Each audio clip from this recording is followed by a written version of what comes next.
Futebolaço, eu sou o Dieguinho. Bom, galera, tá entrando no ar a nossa segunda edição deste sabadão, como sempre, com muitas informações para vocês. Antes disso, ó, dedo no like no começo do vídeo que me ajuda bastante. E claro, se for sua primeira vez aqui no canal, se inscreve, ativa o sininho das notificações e segue minha conta pessoal lá no Instagram. Tivemos resultado bom pra gente já no início da rodada e hoje, daqui a pouquinho, o pau vai comer entre Flamengo e Botafogo, Botafogo e Flamengo. E você pode fazer a sua aposta lá na PagBet.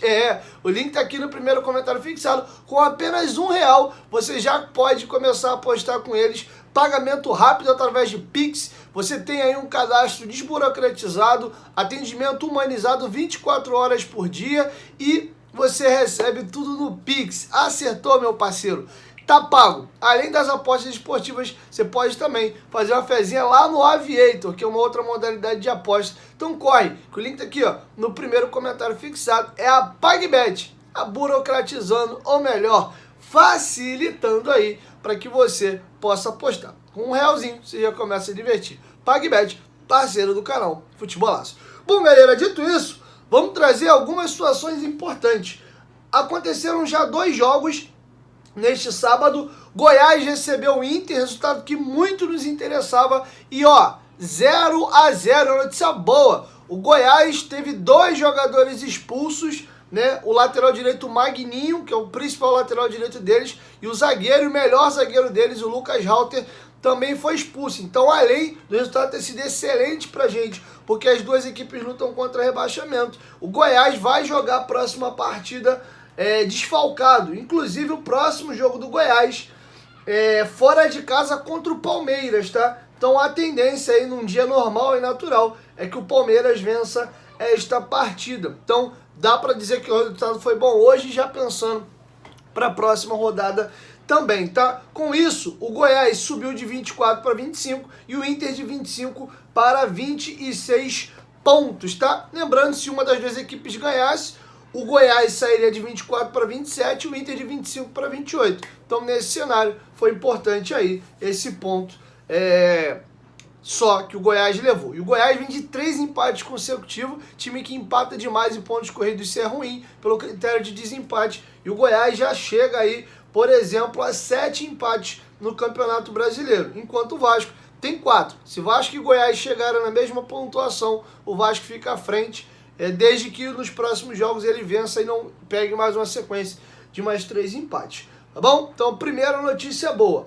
Agora, vamos trazer mais uma notícia boa para deixar vocês um pouco mais alvoroçados. O Vasco divulgou a lista de relacionados. E enquanto eu vou ler para vocês a lista de relacionados, eu vou deixar passando para vocês aí a foto dos jogadores, porque eles já embarcaram, fizeram o treinamento deste sábado no CT Moacir Barbosa, rumando a Salvador. A lista de relacionados em ordem alfabética tem Alex Teixeira, Capasso, Figueiredo, Gabriel Peck, Ivan, Jair, Léo Jardim, Luco Orediano, Lucas Piton, Maicon, Marlon Gomes, Medel, Paulinho, Paê, Praxedes, Puma Rodrigues, Robson e Rossi, Sebastião, Serginho, Verrete e Zé Vitor, tá? Essa é a lista de relacionados do Vasco. Como vocês viram aí na primeira imagem, o Paê, né, tá relacionado, vai para o jogo. Não sabemos ainda se ele será ou não titular. Aproveitando para a galera que é muito carente, a galera off-Rio, e vai realizar um sonho, alguns pela primeira vez e outros há muito tempo não vê o Vasco na Bahia, tem torcedores indo de outros estados para poder ver o jogo na Arena Fonte Nova. Lembrando que todos os ingressos para a torcida do Vasco foram esgotados. O Vasco informa, em medida de segurança protocolar, o desembarque e o embarque da delegação do Vasco no Aeroporto Internacional de Salvador será realizado diretamente na pista. O Vasco da Gama encara o Bahia neste domingo às 6h30, tá? Então, por motivo de segurança, não vai ter a delegação passando dentro do aeroporto, tá? Então, você que é de Salvador ou foi para Salvador, não adianta ir para o aeroporto, que você não vai conseguir ver os jogadores do Vasco, tá bom? Tá feito o registro para vocês aí. Agora, um cara que vocês amam de paixão, acredito eu, né? Fez aniversário hoje, um grande ídolo do Vasco, Felipe, tá completando mais um aninho e o Vasco publicou o seguinte nas suas redes sociais: cria de São Januário e um dos maiores vencedores de nossa história. Felipe Maestro completa mais um ano de vida. O Vasco botou uma palminha um varãozinho assim de mágico. E o número 6, títulos com a camisa do Vasco: uma Libertadores, uma Mercosul, 2 Campeonatos Brasileiros, uma Copa do Brasil, e um Rio-São Paulo e um Carioca. Parabéns, Felipe. Eu vou deixar com vocês agora um quadrinho que ele gravou para Vasco TV. O Vasco publicou lá no Instagram também, bem bacana, né? De algumas perguntas que foram feitas sobre a sua carreira e a sua identificação com o Vasco. O vídeo está bem legal. Confere aí. Uma palavra que define a sua história com o Vasco. Inesquecível. Quem foi a sua dupla aqui? Pedrinho. Melhor jogo com a camisa do Gigante da Colina. Melhor jogo. Tem um Santos aqui no Rio São Paulo. Acho que é isso. Um gol inesquecível. Os 2 que eu fiz contra o rival, Flamengo. Top 3 momentos marcantes com o Vasco. Campeão brasileiro, primeiro título. Campeão da Libertadores. Eu vou colocar a Copa do Brasil, que depois de muitos anos eu voltei, já mais experiente, cabelo branco. Os primeiros foram de tupetinho, no Brasileiro e Libertadores. Então, a Copa do Brasil, porque o Vasco estava muitos anos sem ganhar um título nacional, e eu, na minha volta, no primeiro ano voltando e conquistando, para mim também foi muito marcante. Um momento marcante em São Januário. São Januário, vamos tentar lembrar. São Januário, porque tem tantos, eu estou tentando escolher, tá, gente? São Januário, assim, foi esse jogo que eu... Esse jogo individual que foi contra o Santos, que a gente estava perdendo 2-0 e eu, assim, fiz quase chover e conseguimos virar para 3-2. E no Maracanã? No Maracanã, o título brasileiro, Maracanã lotado, o jogo foi 0-0, um jogo muito difícil contra o Palmeiras, mas ali a gente conseguiu o título do Campeonato Brasileiro e eu tinha apenas 19 anos. Quem é Felipe Maestro? Como pessoa, um cara de um coração enorme, tentando ajudar todo mundo, dentro do possível. E como jogador, um cara habilidoso, ousado, um prazer de deixar o companheiro na cara do mundo. Bom, galera, brevemente agora vamos dar uma pincelada sobre a situação do jogo entre Vasco e Fluminense, que é na próxima rodada. Olha, a confusão do local da partida segue. São Januário, por hora ainda interditado. O Vasco vai mover uma ação no Ministério, no Superior Tribunal de Justiça na segunda-feira, ou seja, uma instância superior ao TJ. O Vasco tenta fazer o TAC e tem a possibilidade da ação sair também lá no Supremo Tribunal Federal, de uma petição do deputado Ariel Machado, que foi feita lá pelo Paraná e chegou já na mão do ministro do Supremo, o Gilmar Mendes. Tem toda essa movimentação, mas por hora a tendência é que o jogo saia de São Januário. E eu vou te falar, é inteligente esse jogo não acontecer em São Januário. A rivalidade e a briga, né, entre Vasco e Fluminense está muito forte. Essa questão de Maracanã, provocação.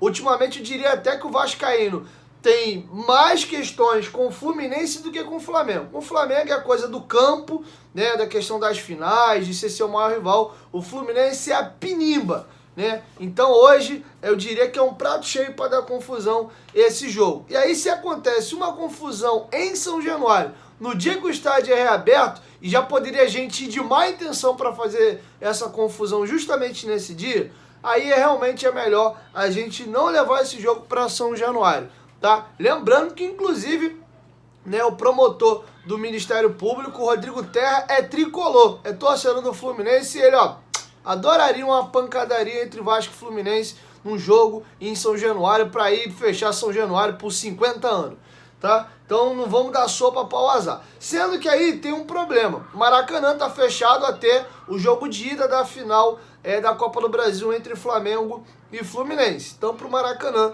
não vai rolar. Sobre a questão do Engenhão, o Botafogo não está sendo tão gentil e tão cordial para ceder o seu estádio. E a comissão técnica não vê com bons olhos levar também o jogo para um gramado sintético, né? O Vasco prefere uma grama natural. E aí o que acontece? O Raulino de Oliveira surge como uma possibilidade por falta de opção, porque a comissão técnica não quer viajar, é muito prejudicial você como mandante sair para viajar e aí naturalmente como visitante sair para viajar também. Então teu time vive em voos né? Pro torcedor off-Rio é maneiro, mas pro elenco é horrível, né? Você já tem que viajar como visitante e ter que viajar como mandante, então pra logística é péssimo. Então a comissão técnica do Vasco prefere que o jogo seja em São Januário, mas também não abre mão de torcida. E aí com isso, o jogo começa a caminhar para que seja em Volta Redonda. Sendo que o Osório deu uma entrevista ao Globoesporte.com e sentando a marimba nessa questão da possibilidade do jogo ir para Volta Redonda, aspas para o Osório. É uma temeridade a interdição de São Januário acabar forçando o Vasco a mandar o jogo contra o Fluminense em Volta Redonda. Em vez de utilizar São Januário, que tem todas as licenças, operação de jogo consolidada com órgãos públicos municipais e estaduais e conta com um protocolo de segurança testado e aprovado para grandes jogos, estão empurrando um clássico carioca importantíssimo para um estádio de menor capacidade no interior do estado, que naturalmente não dispõe da mesma estrutura operacional e os efetivos disponíveis na capital. Ao invés das forças de segurança trabalharem num perímetro de 200 a 300 metros do estádio, terão que dar conta de 150 quilômetros de rodovia, com 2 torcidas rivais viajando no mesmo trajeto, nos mesmos horários, na ida e à noite na volta. Acho que seria muito mais prudente que o Ministério Público pudesse recolocar a interdição de São Januário na mesa para viabilizar o entendimento, a bem do interesse público. Não devemos esquecer que já ocorreram incidentes de segurança em situações similares no passado, quando o Maracanã esteve em obras. Então está feito o registro aí do Osório e a atualização sobre essa questão envolvendo o jogo contra o Fluminense e a possibilidade da reabertura de São Januário. E em cima desse tema ainda, o Lúcio Barbosa, CEO da Vasco da Gama SAF, teve uma reunião com a FERJ, o presidente da FERJ, Rubens Lopes. E eu vou ler para vocês aqui uma publicação que foi feita no site da FERJ a respeito desse encontro entre o Lúcio Barbosa e o presidente da FERJ. Vamos a ela. Reunião na FERJ com o CEO da Vasco da Gama SAF. Na contínua e intensa busca pelas soluções que proporcionem o retorno de público aos jogos em São Januário, o presidente da Federação de Futebol do Estado do Rio de Janeiro, Rubens Lopes, os vice-presidentes Marcelo Viana e Sávio Franco e o diretor de comunicação Guto Seabra receberam a visita do CEO do Vasco da Gama SAF, Lúcio Barbosa, na sede da entidade. Aspas para aqui o presidente da FERJ, Rubens Lopes. Caminhamos mais no mesmo sentido e direção. O Vasco está providenciando o projeto de reconhecimento facial, fazendo as adequações. Vamos em frente. E a matéria finaliza. Foi mais uma reunião sobre o tema retorno do público a São Januário. Recentemente, a FERJ reuniu as instituições que participam da operação de jogos para uma exposição das ações do Vasco. Uma visita técnica também já foi realizada em São Januário. Tá bom? Então essa é a atualização que eu tinha para trazer para vocês sobre a questão de São Januário e também essa questão envolvendo o jogo com o Fluminense. Para finalizar, olha, eu queria acreditar que não, mas tô começando a sentir que essa eleição do Vasco pode dar merda de novo e novamente ser judicializada. É isso mesmo, eu trouxe para vocês no vídeo anterior uma matéria do GE, ouvindo 2 candidatos à presidência do Vasco, o Pedro Stosenberg e o Leonardo Rodrigues, sobre os seus pedidos de impugnação, dizendo que novamente tem mortos na lista de aptos a votarem, alguns sócios ali com algumas situações estranhas, e pedidos de impugnação. Da parte do Léo Rodrigues, mais de 200 pedidos de impugnação em nome específico de sócios. E agora surgiu uma matéria do GE, onde o Roberto Monteiro pediu a exclusão de 407 nomes, e vocês vão entender. Vamos aqui à matéria do GE. Um benemérito do Vasco pediu a impugnação de 407 nomes na lista de sócios aptos a votar na eleição do clube. São associados que foram anistiados no último pleito, lá em 2020. Pleito no último pleito, mas estão com a situação indefinida na justiça, uma vez que ainda não houve julgamento do mérito, de acordo com Roberto Monteiro, autor da ação que pede a impugnação dos nomes. Na eleição de 2020, a Junta Eleitoral do Vasco decidiu deixá-los fora do pleito, pois entendeu que eles não estavam aptos por terem sido recebido anistia de pagamentos de forma irregular. Uma liminar, no entanto, determinou que os contemplados votassem em separado, enquanto o mérito seguirá em discussão nas instâncias judiciais. Além do pedido de Roberto Monteiro, houve outras solicitações de impugnação. Os pré-candidatos Leonardo Rodrigues e Pedro Stosenbeck, por exemplo, contestaram a inclusão de 233 nomes na lista e citaram, entre outras coisas, a presença de 96 associados que já faleceram. Além da oposição, o grupo Confraria, da base de apoio de Jorge Salgado na última eleição, apresentou uma lista com pedido de impugnação de 25 nomes. Muitos acreditam que a confusão se deu por conta da transferência da base de sócios da SAF para o clube associativo, uma vez que a SAF não quis manter os sócios do clube associativo na mesma base do plano de sócios torcedores, e foi necessário fazer uma migração para uma nova plataforma. Na semana passada, o Vasco divulgou que 5.839 associados poderão participar da eleição e abriu o período de uma semana para que fossem feitos pedidos de impugnação. O prazo acabou nesta sexta-feira. Para analisar esses pedidos, há uma junta de recurso, formada pelo presidente da Assembleia Geral, Otto de Carvalho, e por membros do Conselho Fiscal, que vão se reunir para analisar os pedidos de impugnação. Nesta sexta, Otto tratou os pedidos com naturalidade e reafirmou que a lista definitiva só será conhecida após a análise da junta de recursos. Aspas agora para Otto de Carvalho. Vamos nos reunir e analisar todos os casos. A lista definitiva de sócios só será conhecida após a análise